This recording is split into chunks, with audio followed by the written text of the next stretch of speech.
আমি দিছি সরকার আশ্বাস দিতেছে। আমি দিছি সরকার আশ্বাস আমি বুঝছি তো আপনি সরকারের আটকেছেন ভাই, আপনি দিচ্ছেন, আমি আসছি।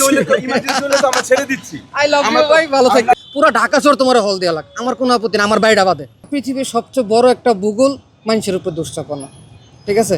আগে সরকার যাই হইতো সব রাজাকারের দোষ, বিএনপির দোষ, ওর দোষ। এখন সরকার, এখন আমরা যাইও সব তোর দোষ। নিজের দোষ স্বীকার করেন, সব ঠিক হয়ে যাবে। ওইখানে প্রবলেম হয়েছে, ওইখানে সলভ করেন, হয়ে যাবে। এখানে করাতে কি সলভ হয়ে যাবে? এখানে করাতে কোনো সলভ হবে না, কিন্তু আমাদের বারবার আশ্বাস দেওয়া হয়েছে ভাই, 15-20 বছর ধরে আশ্বাস দিচ্ছে সরকার। আমি দিছি, সরকার আশ্বাস দিতেছে। আমি দিছি, সরকার আশ্বাস আমি বুঝছি তো আপনি সরকারের আটকেছেন। হ্যাঁ, সরকার এই জন্যই তো যমুনার সামনে আসলাম, প্রধান উপদেষ্টা ভবনের ওর সামনে। কি করতে, ওর তো হেলিকপ্টার তো যাইতে পারবে, আমার হেলিকপ্টার কই? আপনার তো বিকল্প হয়ে আছে ভাই, হয়ে আছে। এরকম কারো উপর জোর না, এটি করেন না ভাই, ভাই ভাই আমার কথা হচ্ছে কি ভাই, জিতছেন কিন্তু এটি করেন না, এটি করলে মানুষের কষ্ট হয় রে ভাই।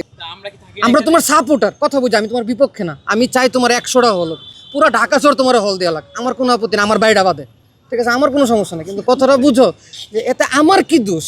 আমি তোমার পক্ষে, তুমি আমার আটকেছো। তোমার হলে, তুমি হলের সামনে গিয়ে আন্দোলন করো, বললো সবাইকে 2-4-5 জায়গায় যাও আন্দোলন, চিঠি নিয়ে যাও না।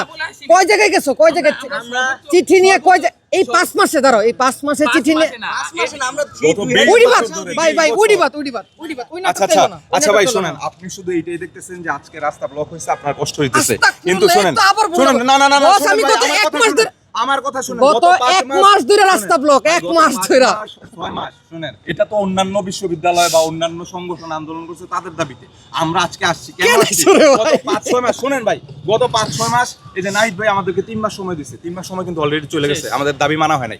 ইউজিসি আমাদেরকে আশ্বাস দিছে, দাবিতন্ত্র এখনো জগন্নাথে চলতেছে, ঠিক আছে? ইউজিসি ডিরেক্ট আমাদের শিক্ষকদের বলে দেয় যে দাবি সিন্ডিকেট এটা মানবে না, তো দাবিতন্ত্র নিপাত যাক, জগন্নাথ মুক্তি পাক।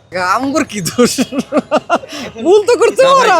ভাই দেখেন, আপনাদের কষ্ট হচ্ছে, এটা আমরা মেনে নিচ্ছি।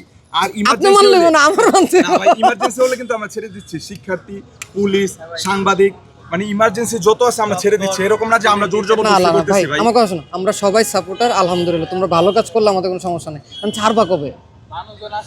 যখন দাবি মেনে নিবে, আমরা চাই এটা দ্রুত হোক, এটা সরকারের, আপনারা বলেন। আচ্ছা এবার আমি, আচ্ছা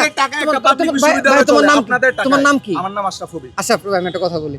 মনে করো যে কালকে আমার কাছে কিছু লোক আসলো, হ্যাঁ, আমার কাছে মনে হলো যে আমার একটা দাবি আছে, এনিথিং মনে করো আমার কাছে একটা দাবি আছে, আমি এখন মনে করলাম 50-60-100-200 পোলা পাই নিয়ে, আর কিছু না, আমি আমার স্টেটের ভাইবাদারি করলাম যে আমার গায়ে হাত তুলছে, চলো আমরা গিয়ে আটকাই, আমার ভাইবাদার তো আমার মারলে আইব।